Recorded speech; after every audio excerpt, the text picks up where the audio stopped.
I'm the Director of PRD Real Estate. I thought I'd take a moment if we could all please acknowledge the traditional owners of the land on which we're meeting today, the Wiradjuri people, and pay our respects to elders past, present and emerging. I've got the inevitable task of following on from Carrick hosting business before hours. So I'd like to make a general welcome to Lisa Hasty, Business Development Manager, and to Rachel Croker, Events and Administration. And also to Albury City Councillors, Councillor Alice Glacken, good morning, and to Graham Doxey, good morning. And also to Albury City staff, Ange Larkin, good morning, Ange. And welcoming our presenters this morning, so we have Senior Constable Rachel Neal from the New South Wales Police and Jonathan Davis from TAFE New South Wales, good morning.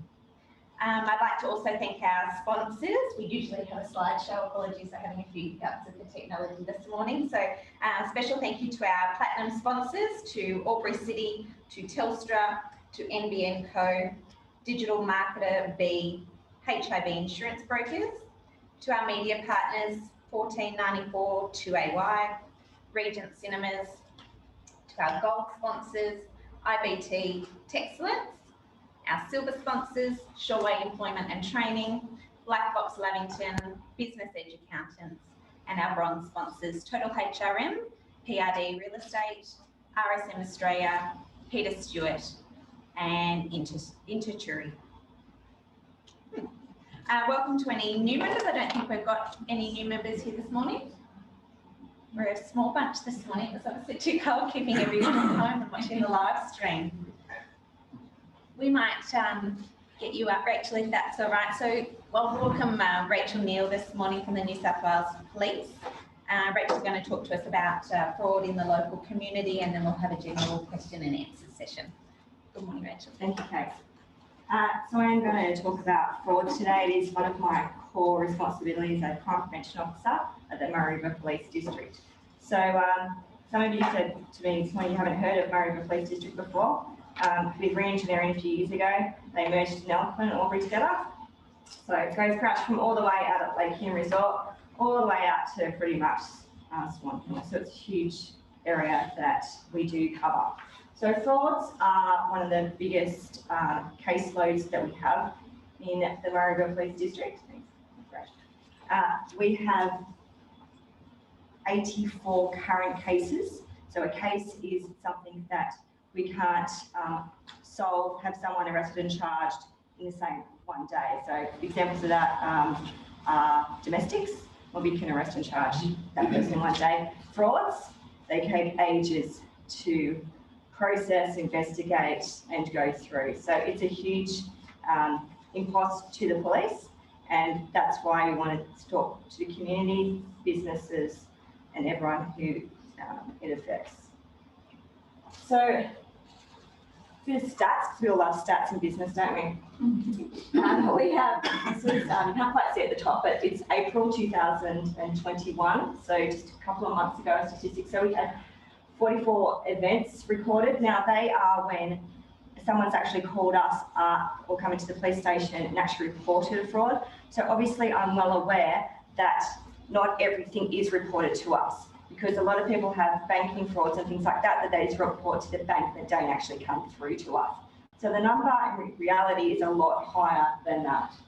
So you can see the top MO is the modus operandi, how it is being committed. So fraud methods, and some of them involving like cars, so drive off. We have a lot of stolen cars around here, so a lot of those fail to pay us. I'm not too interested in those. I'm more interested in for you guys the business side of it. So if you've got 44 incidents in April 2021, you go to same period, 2020, we only had 33 incidents reported. So numbers are creeping up and going higher. So it is a crime category that is getting worse throughout the period. So this is the top 10 scams across Australia. So investment scams, dating and romance. Don't, as Sergeant Nugent said to Graham out the front, don't go dating online. Don't send $3,000 over to your Russian girlfriend or boyfriend, because you're never going to get that back. So a lot of those are not reported to us as well, mind you. A lot of people are too embarrassed to tell us about that. And we hear about that third hand from family members and things, but it's never actually reported to us. The amount of money across Australia last year that was lost through telephone and email scamming is the top there, close to $50 million, and then emails about $35 million. So it's a lot of money that is being lost in the community, and with money that's lost in scams and frauds, it's pretty much gone. You know, sometimes the banks do give you back a little bit of money, but for the large, huge scams, you don't get it back, it's just gone. This is the areas that lost the most amount of money, and great, we live on the border, so we encompass both Victoria and New South Wales, and of course they're the top two there. So ours is both there, up to a fair bit of money.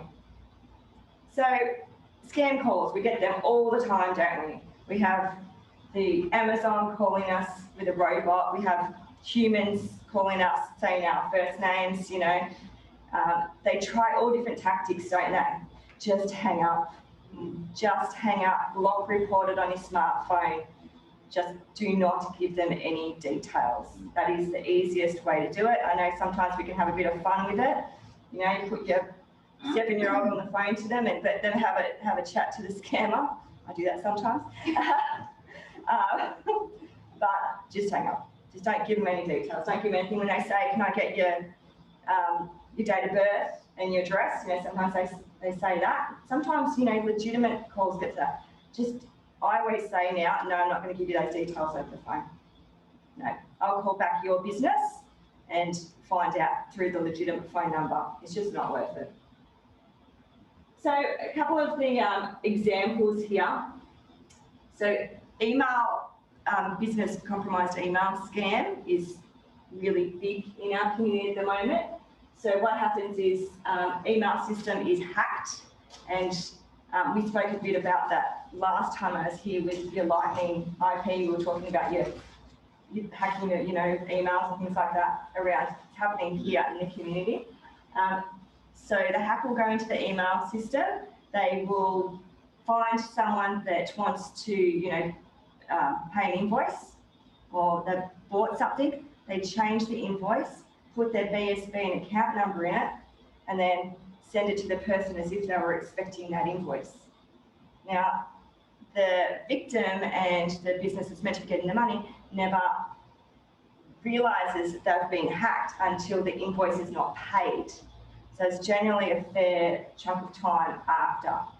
So some of the banks around, some of the smaller banks around here are quite good at finding this straight away.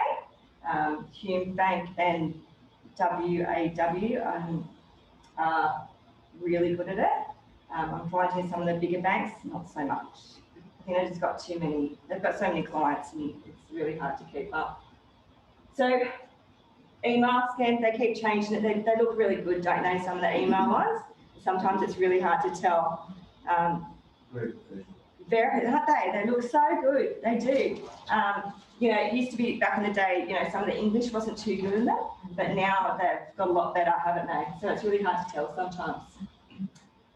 This is a case study where a couple in their 50s who lives locally, they were able to give me a really, really good rundown, which I don't usually get from victims, of what happened to them when they were scammed. And this was probably about 6 weeks ago locally. So a gentleman's at his home computer on his PC, something pops up on his screen and it says, access is denied, ring this phone number. Pops up, he's like, oh, okay, rightio, ring the phone number. The scam started. And here we go from here. He said, this person on the other line says, I work for Firefox. He's like, oh, well, I've got Firefox as my browser. Rightio, that must be legitimate. Okay, keeps going through, says, I can fix your computer. He's going, yep, starts talking to a few different people, gets getting put through. Says, oh, I can fix it if you pay $300 into this. Right, in they go, $300. Oh, oopsie daisy, you've put $30,000 in. Oh, okay. Well, we'll just transfer the difference, $29,700, bam, bam, bam, bam, all while on the phone to the scammer, this person. It's like, oh, well, it's had the last 4 digits of my bank statement, so it must be correct if that's got my bank statement. Pops up on the screen. Victim keeps going with it, keep going. Then the victim's wife comes home and she's like, who are you talking to? It's like, oh, but just the computer has been locked and, you know, I've got to do this money. And she quickly jumps on and sees that the money's gone from the account. $29,700. Gone. So they, she hangs up on him. They come immediately down to the police station. We get a full story from them straight away. And they do work with a local bank here, but at the moment, the money's gone straight overseas. So they immediately transfer it. They all have Australian bank accounts, BSBs and account numbers, but then they immediately transfer it to an overseas account. Gone. And they are a lovely couple, and he just said it was so legitimate. He goes, everything. He had my name, he had the last 4 digits of my bank account, he knew I was using Firefox, everything. He goes, yeah, he knew my address, which is really sad, isn't it? Like, but They're still married, Rachel. Yeah. He wouldn't have wanted to. Absolutely, yeah, absolutely. So yeah, it's I was happy they came and told us straight away. I was able to put up on our Facebook. Actually, all follow our Facebook page. I'll give you that at the end. Because it was a very complex one that we haven't seen here before, that complex. Were they even older age bracket? Do you think that? They were he's in his 50s, and he does have a little bit of dementia starting. Yeah. So I would classify that as someone who's vulnerable. Yeah, so as soon as his wife came home, she was like, nah, bam, hang up, pull the modem out straight away. But we just need to get that conversation going within our community, with our friends and family, so we can try to stop it from even happening. The next case study was here in Albury, with the brand new apartments that went down. Hamilton. Yeah, the Hamilton ones. It's exactly right. So, lovely couple from around here who live out in the farm, buying a $500,000 unit off the plan. Boom, email compromised business scam, straight through the real estate, and they paid the invoice that was sent to them on email because they were expecting this $500,000 invoice straight out of their savings, so no mortgage attached. Had everything that so the correct details for the Hamilton, the real estate, their names, their addresses, everything that's meant to be on there for that invoice completely looks legitimate, and they expected it. So they paid straight into their BSB and the account number they're expecting to pay, and then real estate's like, where's the $500,000 for you haven't paid? They're like, yes, we did. We paid that a while ago. Alarm bells. So that one is one that's still being investigated as well. But at the moment, they've lost their money. Yeah. So what can we do? We really need to talk about this as a community. So you need to start these conversations around the dinner table. And especially if you've got any members of your family who are vulnerable, we do find a lot of our victims get targeted. When they get the scam phone call, they don't know just to hang up. So if you've got any members of your family who maybe have any mental illnesses, are disabled, things like that, or even young teenagers are picking up the phone and being scammed at the moment. So start that conversation with your children early as well, because we need to get that messaging out there, because once you're scammed, that's it. Unfortunately, there's not much we can do to get it back. So get the messaging out. Prevention, I come and do these talks to lots of different community organisations, especially the vulnerable. I go out to a lot of groups and have a talk to them so they're not targeted. Reactions. So obviously, come and tell us if you have been scammed with someone you know, tell them to report it to us, because if we don't know about it, we can't investigate it for you. Investigation, it's not an overnight thing. It does take quite a while. We have to go through to all the banks and get the information from them. And then sometimes it's really hard to get the information from some of these companies such as eBay, Amazon, PayPal. They're all owned overseas. So we have to jump through a lot of hoops to try to get that information from them. They don't willingly give us anything. They never want to help us. It's all about their business and they keep it all to themselves and hide it. This is my details. So the Crime Stoppers online phone and so you can do that online now. A lot of people don't realise you can do Crime Stoppers anonymously online. The police assistance line, they do have a community portal online now as well. And 13 14 44. So no matter if you live in Victoria or New South Wales, that police assistance line is national. So you can report a crime anywhere and you'll be put through to whichever relevant area it is. So that's the best one to call if, if your car's been broken into, your house has been broken into, to report a fraud. Well, they log a job. They type quicker than us at the station, at the call centre, and they get the log a job for the police to come out and see you, or it's one that they start creating on their side. So it depends. Sometimes you don't necessarily need the police to come out and see you. Sometimes you just need to start the process. If it's just an insurance claim or a lost mobile phone, you don't really need to see the police. They'll give you an event number to give to your insurance. So the police assistant line is 13 14 44, a very good number to have in your phone to keep. Our Maryborough Police District Facebook page. Everyone got Facebook? Give us a like. I run that page.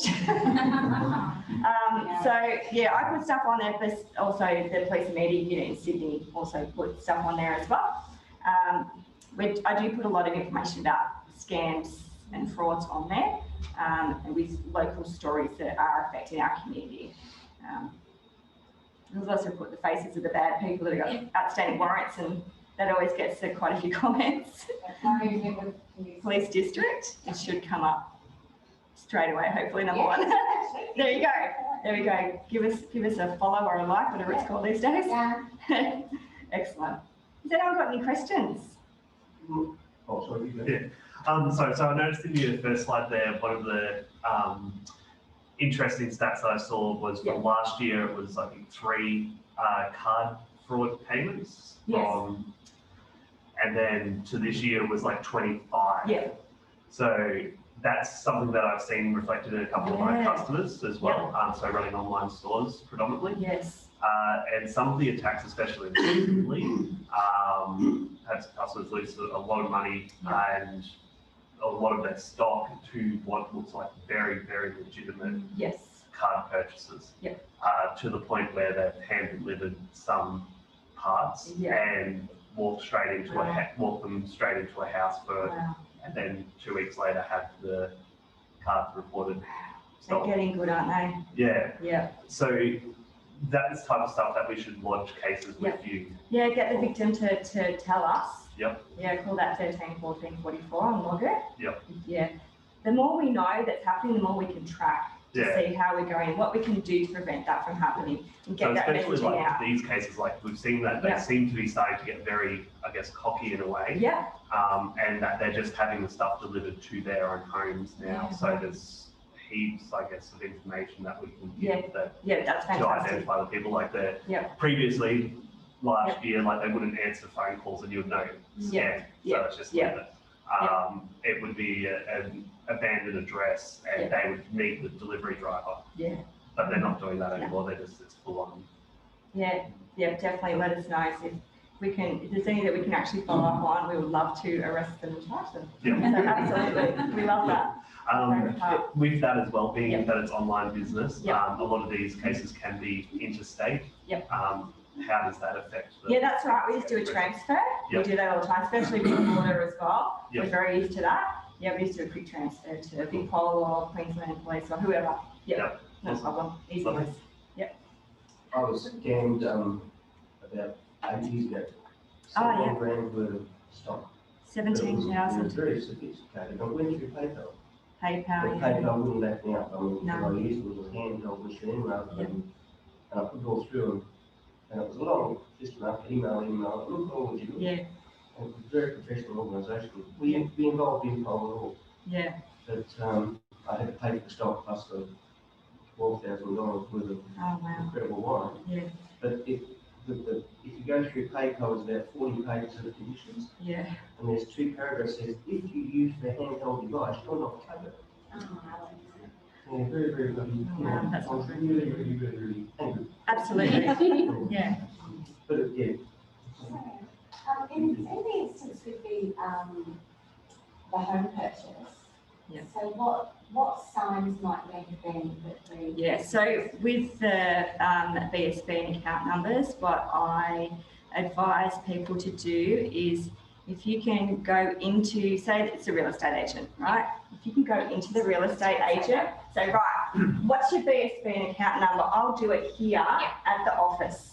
We're If you having a can. couple of different people in that regard. So across the bottom of our emails, any correspondence that goes out with invoices or bank account details, we're asking those clients to verbally phone us and confirm those account details. So usually most of our clients would know my mobile number or Matt's. So they're going to know one of the colleagues in your businesses. So they're phoning us going, this is our account, like this is the details that I've got, and I'm verbally confirming it over the phone. So there's that. Just making sure. We've actually had a client who just paid $1 into the account the other day and wanted to make sure that that $1 reached before I actually did the final transfer. I think there was another instance, a balance of deposit. So upon settlement, the balance of deposit's been released to the vendor from the real estate agent. Again, they've not confirmed the details with that client, and it's been intercepted and they've lost the balance of deposit in that transaction as well. So there's huge implications again on the real estate agent in that respect for losing the client's money. There's nothing really, so what, as far as the email transaction and so on, or the email that came through, there was no telltale, so nothing on there when you looked at it saying. That they've been hacked. No. Yeah, So, so it's just no protocols. A lot of the time, these hackers, and what we've seen dealing with some clients that have had this happen to them, is that they get access to either their own inbox and they delete the original email, create their own, and then insert a new email with their details in it. very clever. Or if it's from the other person, it could be that they just send an email coming from the real estate or wherever. So it happens both ways, and if you don't have 2-factor authentication on your email, organise that today. So that's right, I end up in the bank and look, I give people my BSB and account number. Can people draw money out of that? And I said, no, they can't access it. It's only for deposits in. Is that? Yeah. No, they can draw money. Yeah, they can take it. Yeah, we're very, so like for us, and I talk to Dan about this all the time, where our customer payments come, that bank account never gets known to anyone because that's got all that money in it. Yeah. Thank you very much. No worries. Just a couple of late welcomes too. I saw Barry sneak in and Alex Berry sneak in, who are again board members and directors of ABC. So our next speaker this morning, welcome, is Jonathan Davis from New South Wales TAFE. We're up here, sorry. Thank you. Come up, no worries. Gee, almost a big grant. So Jonathan's talking to us this morning about overcoming some workforce challenges, I think. So please do. Thank you.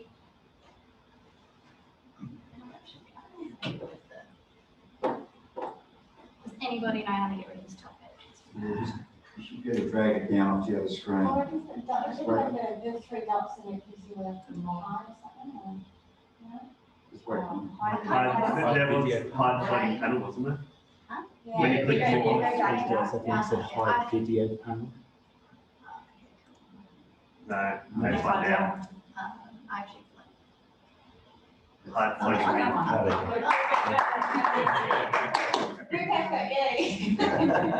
So I'll just make sure this is going to work. Anyway, welcome.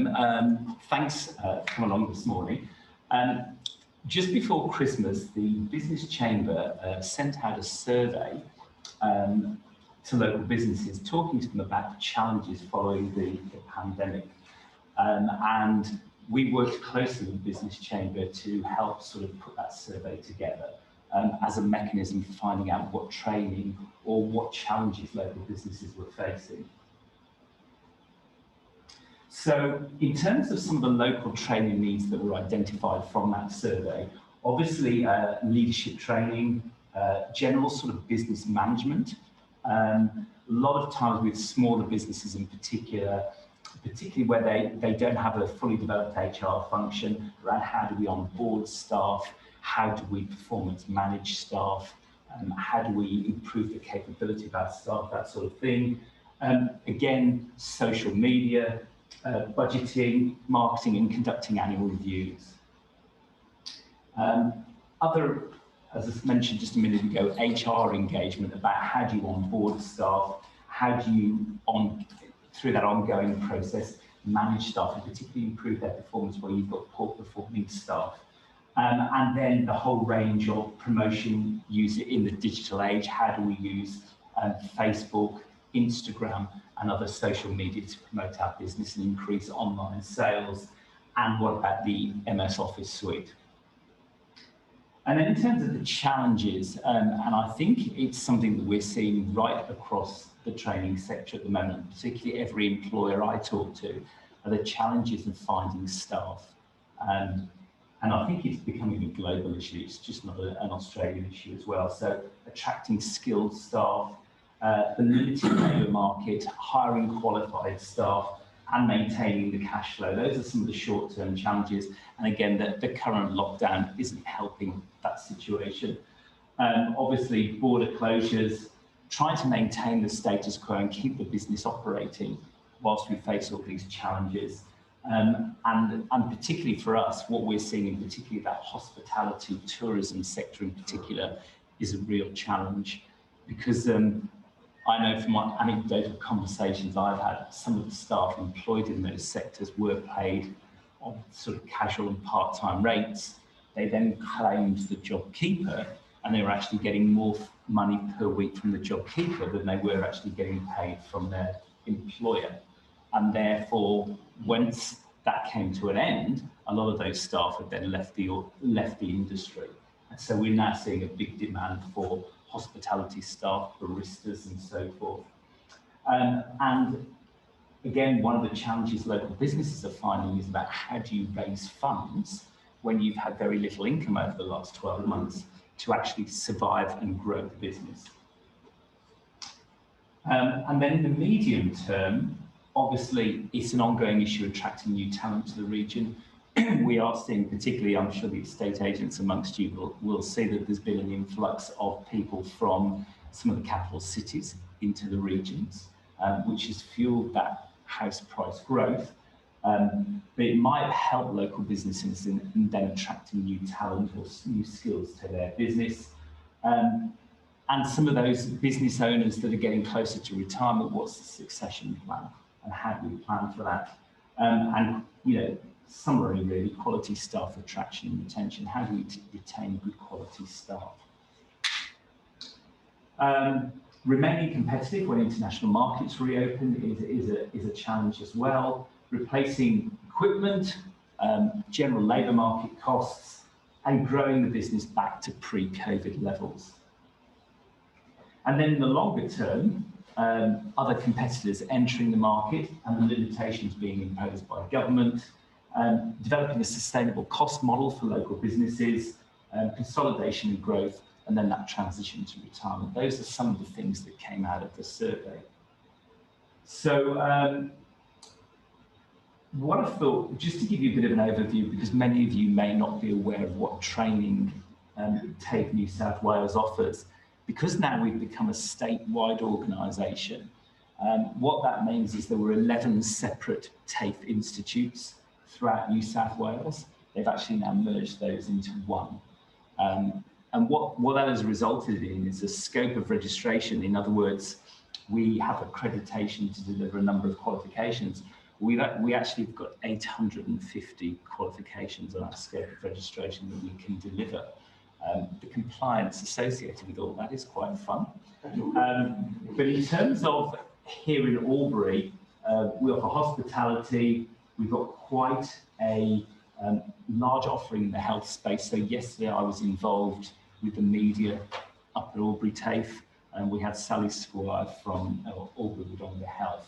So I've been working with them for the last couple of years on developing an MOU whereby we can look at not only trying to meet their skills needs as a hospital or health authority, but how can we actually help them in the event of another pandemic. So just as an aside, one of the original conversations we were having when the pandemic started was they were concerned that they have sufficient capacity to, if there was a huge influx of COVID patients, how would they cope? Now, we've got fully equipped training nursing labs, or hospital labs, if you like, at the TAFE. So one of the conversations was, could we move our non-critical care patients out of the hospital into the TAFE, use your nursing labs, and then that frees up beds in the hospital for COVID patients.